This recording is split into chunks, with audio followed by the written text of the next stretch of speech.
Bagaimana Pak syarat untuk menjadi anggota perpustakaan? Hanya bawa fotokopi KTP dengan membawa 2 pas foto 3x4 berwarna. Nah, sebaliknya kalau masih belum punya KTP pelajar, bisa. Kartu pelajar. Kan kita pakai NIK, ya, pakai kartu pelajar juga bisa. Nah, terakhir bisa. Bayar nggak Pak? Enggak ada. Gratis semuanya. Gratis. Ya? Gratis. Nggak berbayar.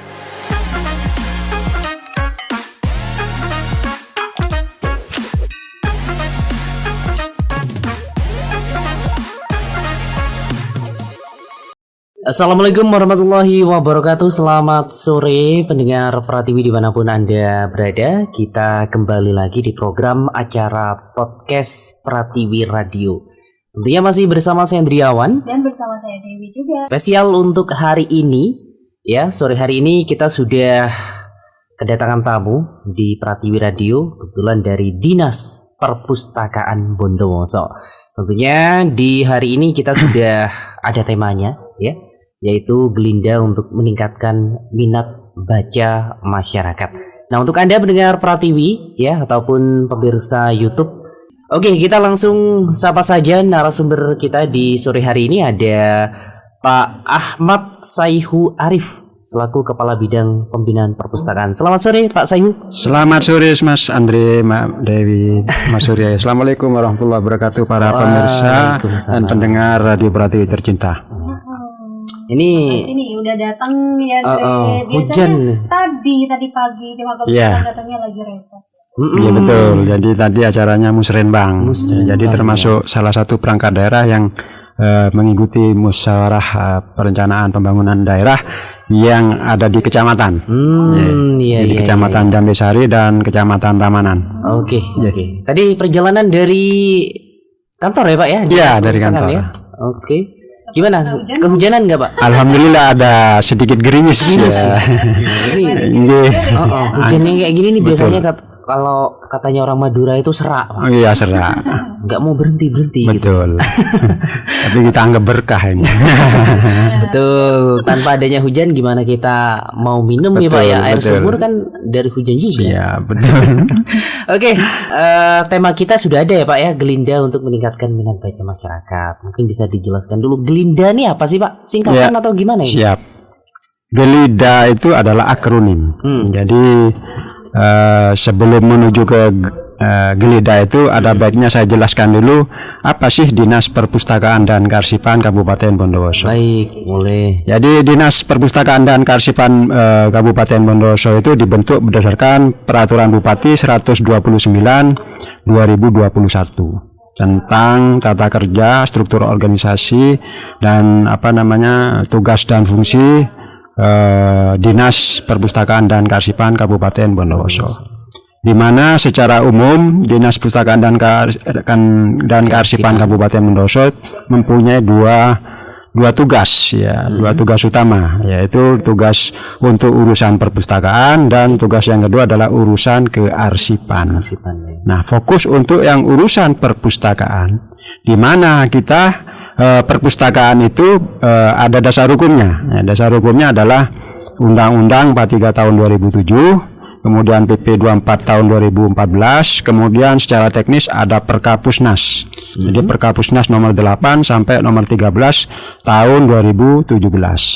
Di mana perpustakaan itu sendiri memiliki tugas, yaitu tugas untuk sebagai lembaga layanan dan sebagai lembaga pembina perpustakaan di wilayahnya. Jadi kalau kita di Kabupaten Bondowoso memiliki tugas layanan dan tugas pembinaan seluruh potensi perpustakaan yang ada di Kabupaten Bondowoso.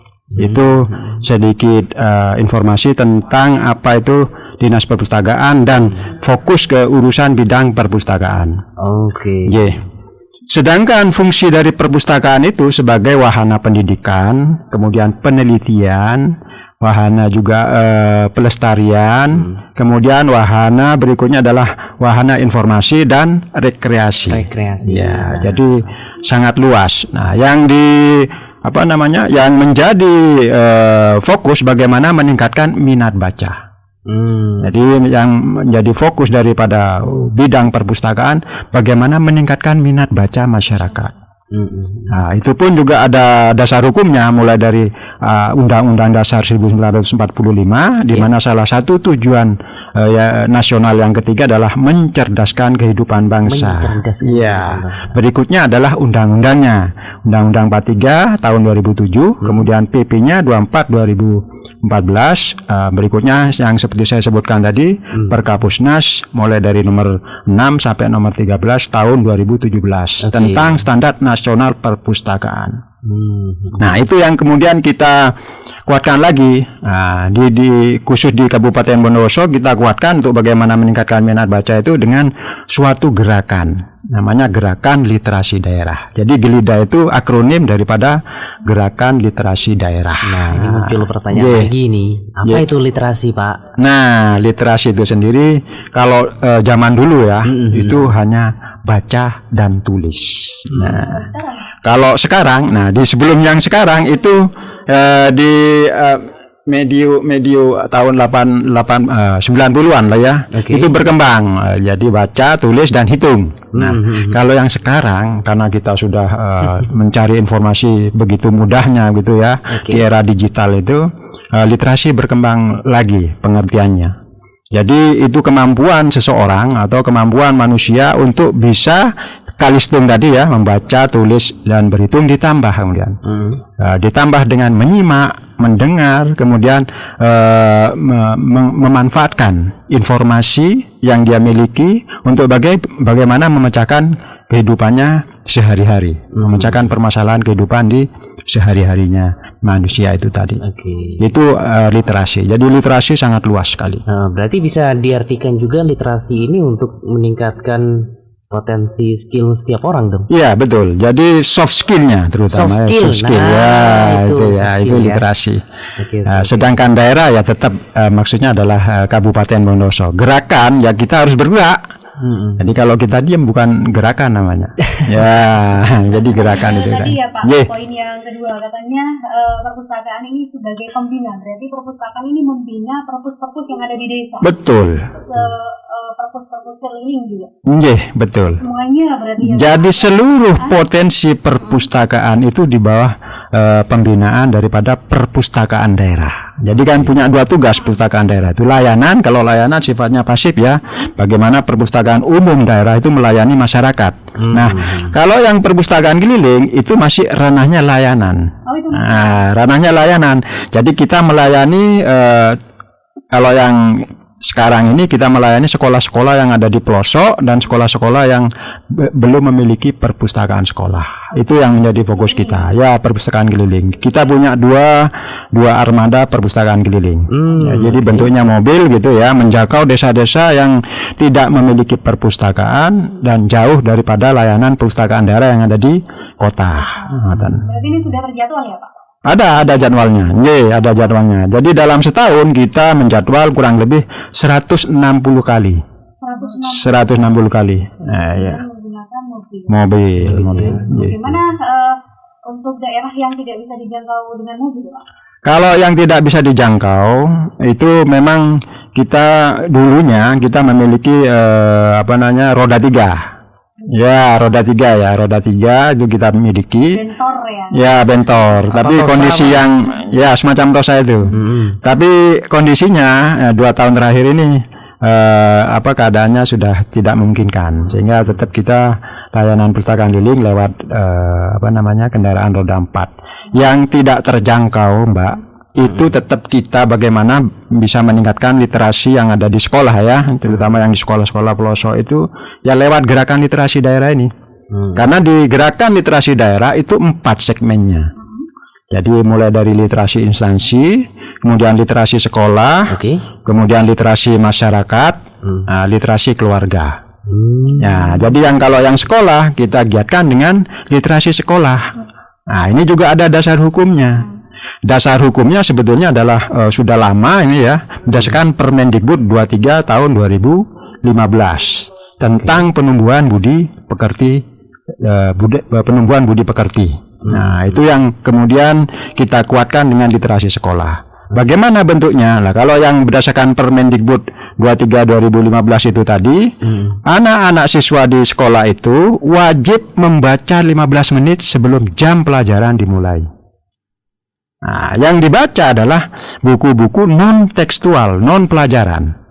Nah, bisa cerita, novel, berpuisi, mendongeng, apapun. Keterampilan misalnya keterampilan perbengkelan misalnya atau peternakan, pertanian, bebas sesuai dengan minat dan bakat. Nah, tapi sekarang yang terjadi kan kebanyakan sekolah ini kalau mau memulai pelajaran bukan membaca seperti yang disampaikan oleh Pak Saihu. Iya. Tapi mengaji biasanya, Pak. Ya, mengaji itu bagian dari literasi juga. Yaitu kebijakan daripada Dinas Pendidikan Kabupaten Bondowoso bahwa sekolah itu wajib menjalankan literasi mengaji. Ya, literasi itu memang luas, Mas. Jadi Mas Andre, literasi itu sangat luas. Salah satu segmennya juga bisa literasi mengaji itu tadi. Nah, tapi yang dimaksud oleh Permendikbud itu tadi, anak-anak itu dibebaskan untuk berliterasi sesuai dengan minat dan bakatnya. Seharusnya demikian. Tidak ada paksaan. Tidak ada paksaan, sesuai dengan minat dan bakat. Nah, ini seiring dengan kebijakan daripada menteri yang sekarang Pak Nadiem Makarim ya, itu Merdeka Belajar. Merdeka Belajar yang kemudian diwujudkan dengan P5 itu tadi. Jadi profil pemuda, profil pelajar Pancasila ya. Seingat saya demikian. Itu salah satu segmennya itu bebas tadi, literasi yang bebas tadi. Jadi sesuai dengan minat dan bakat. Nah, yang literasi sekolah yang dimasukkan di dalam gerakan literasi daerah itu, anak-anak dibebaskan untuk mengekspresikan. Kalau tadi kan hanya membaca ya. Nah, yang eksis itu setelah membaca itu diresum kemudian. Diresum, dikumpulkan kepada masing-masing wali kelasnya atau guru pemandunya di masing-masing kelas itu tadi. Nah, itu kita kuatkan. Jadi kalau seperti yang eksis sejak tahun 2016 yang semacam itu resum, saya pikir kurang efektif. Kenapa, Pak? Karena nanti gurunya tidak akan mengecek satu-satu, tidak waktunya tidak akan cukup karena 15 menit. Nah, itu yang kita kuatkan. Jadi hasil literasinya harus diekspresikan, harus diaktualisasikan di hadapan teman-temannya satu kelas. Ya diperagakan. Ya berarti maju ke depan dong, jangan ditulis aja ya, Pak. Iya, maju ke depan. Nah, dikandung maksud apa? Tujuannya. Satu ya, meningkatkan minat baca. Karena dia tampil di depan teman-temannya harus berliterasi, gitu ya. Kan sudah baca bukunya. Sudah baca bukunya, harus bermodalkan baca kan begitu ya. Kemudian yang kedua, meningkatkan minat dan bakat, gitu ya. Karena masing-masing anak itu punya minat dan bakat sendiri-sendiri dong. Beda-beda. Ada yang suka akademis, ada misalnya dia jago matematika. yang sekarang viral itu Mas siapa namanya? Nono ya. Oh, yang yang anak kecil itu, yang viral itu, wah itu jago matematika. Jadi kita bebaskan anak-anak itu sesuai dengan minat dan bakat. Ya. Kemudian yang paling krusial ya, kita mengajari mereka untuk percaya diri. PD tampil di depan. Karena nunsewu anak-anak kita ini banyak yang pinter tapi tidak berani PD, tidak pede dia. Tidak berani tampil di depan. Banyak anak. Nah itu kita ajari. Jadi yang tampil itu bukan hanya yang berani aja. Termasuk anak-anak yang tidak berani pun kita wajib untuk bisa tampil di depan teman-teman. Kita ajari untuk menjadi punya rasa percaya diri. Betul. Nah, kemudian nanti efek berikutnya adalah perpustakaan sekolah akan menjadi hidup. Nah, karena selama ini kalau kita lihat objektif aja ya, perpustakaan sekolah itu ya ibaratnya hidup segan mati tak mau. Gitu ya. Ya. Jadi hanya menjadi tempat atau gudang buku aja. Tidak ada pengunjungnya. Kurang pengunjungnya, ada ya kita di hidup segan mati tak mau, minim pengunjung. Karena itu tadi kita belum bisa memotivasi mereka untuk giat membaca. Nah itu tadi efek berikutnya adalah akan menghidupkan perpustakaan sekolah. Kemudian nanti yang terakhir ini, maka citra sekolah akan menjadi naik. Karena yang menerapkan literasi sekolah yang kita maksud di Gelida itu tadi lewat aksi Parisakatu namanya. Ini akronim lagi saya jelaskan kemudian. Itu anak-anak akan menjadi terampil sesuai dengan minat dan bakat tadi. Sehingga orang tua akan merasa percaya dengan sekolah itu, kan begitu ya. Wah, anak saya sekolah di sana menjadi lebih terampil. Dia misalnya ahli perkebunan misalnya, ahli peternakan, ahli teknologi misalnya. Nah, itu maksudnya. Gerakan literasi yang dimaksud. Dirupakan dengan apa? Ya, dirupakan dengan aksi Parisakatu namanya. Itu pun aksi Parisakatu ini yang dalam literasi sekolah yang kita gagas ini sebetulnya bukan ide murni dari kita sendiri juga, bukan. Jadi kita adopt dari Kota Madiun. Kota Madiun. Tepatnya di SD Mojorejo 2 kalau tidak keliru. Itu punya inovasi yang masuk top 99 di tingkat nasional oleh Kementerian PAN dan RB itu. Itu namanya Do Parisakatu namanya. Do Parisakatu SD itu ya. SD Mojorejo 2 kalau tidak keliru. Itu dongeng pagi hari, Selasa, Kamis dan Sabtu.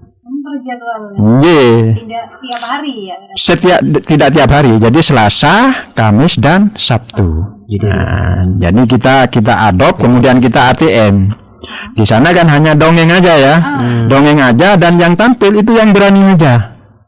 Yang berani aja. Jadi yang berani nanti dikasih reward oleh sekolahnya itu tadi. Pada hari Selasa, Kamis dan Sabtu. Nah, jadi semacam panggung terbuka gitu yang bisa dilihat oleh seluruh teman-teman kelas seluruh itu ya. Itu disediakan panggung untuk bisa tampil. Tapi tampilnya mendongeng. Nah, itu kita kemudian ATM. Kita ATM. Karena SD. Kalau SD memang ada lombanya untuk bercerita itu mendongeng itu sampai di tingkat nasional itu. Kemudian kita ATM. Nah, jadi kita bukan hanya fokus ke dongeng aja, tapi terserah sesuai dengan minat dan bakat, tapi tidak mengandung unsur sara, kan gitu ya. Yang penting tidak mengandung unsur sara. Karena nanti ada wali kelasnya itu bertanggung jawab untuk bisa memandu jalannya Parisakatu yang punya kita itu. Jadi kita ATM menjadi aksi Parisakatu. Aksi panggung hari Selasa, Kamis dan Sabtu. Dan itu tidak lupa juga punya dasar hukum. Nah, jadi secara teknis kita punya gerakan literasi daerah itu ada dasar hukumnya Perbub nomor 71 tahun 2021 tentang gerakan literasi daerah. Nah, itu istilahnya wadah besarnya gerakan literasi daerah itu ya. Kemudian 4 segmen tadi, ya 4 segmen. Yang literasi instansi itu kita rupakan dengan instruksi bupati. Instruksi bupati nomor 2 tahun 2021. Ya. Kemudian untuk yang literasi sekolah selain Perbub juga instruksi. Yang Perbub itu Perbub 101 tahun 2021 dengan instruksi nomor 1 tahun 2021. Nah, itu ya. Kemudian yang literasi keluarga itu kita gagas dengan namanya gendongan namanya. Gendongan. Jadi tadi kan ada 2 segmen yang saya jelaskan ya. Ini yang segmen literasi keluarga. Kita gagas dengan namanya gendongan, gerakan bunda mendongeng kepada anak. Nah, itu yang fokusnya kepada balita. Ya, kita kenalkan literasi sejak dini. Kemudian kita juga ingin meningkatkan interaksi antaranya ibu dan anak. Ya. Oke. Nah, Parisakatu tadi ya Bapak ya.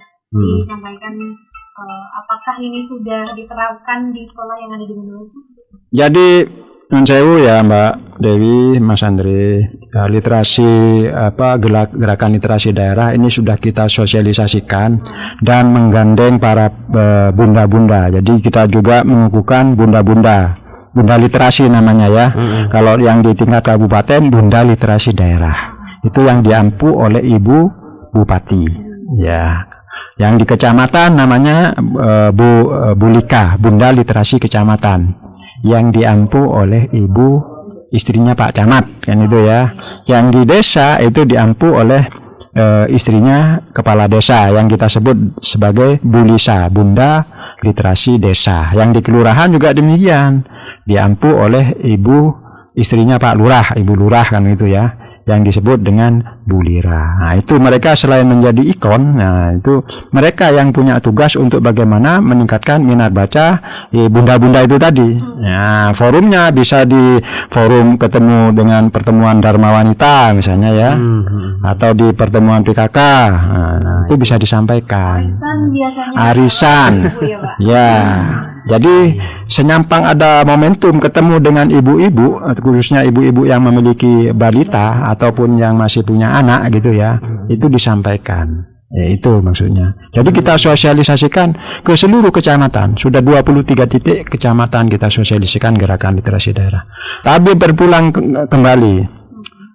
kembali kepada kepada mereka-mereka, mulai dari sekolahnya, mulai dari ibu-ibunya, mulai dari instansinya, apakah mereka merespon? Nah, itu. Karena di perpustakaan ini Mbak, enggak ada jalur komando. Enggak punya kita jalur komando, punya apa istilahnya? Ya binaan yang kemudian menjadi mereka menjadi contoh mungkin panutan gitu. Iya. Apa ya? Istilahnya menjadi ikatan bahwa mereka harus apa yang kita inginkan gitu ya, kebijakan yang mereka harus, itu tidak ada. Jadi kita hanya sifatnya menggugah kesadaran. Nah, makanya dikatakan sebagai gerakan kan gitu ya, gerakan. Kita harus bergerak. Jadi kita harus bergerak bagaimana bisa menyerap informasi gerakan literasi daerah ini dengan segmen-segmennya, kemudian untuk bisa terapkan di masing-masing segmen. Nah, tadi Pak Saihu sempat menyampaikan untuk instruksi Bupati nomor 2 ya Pak ya, 2021 tentang penyediaan sudut baca referensi instansi atau Subari di Kabupaten Bondowoso. Itu kayak apa sih Pak bentuknya Pak? Jadi untuk yang literasi instansi ya kita gagas dengan namanya Subari tadi ya. Sudut baca referensi instansi. Sebenar-benarnya di setiap instansi itu harus memiliki perpustakaan khusus.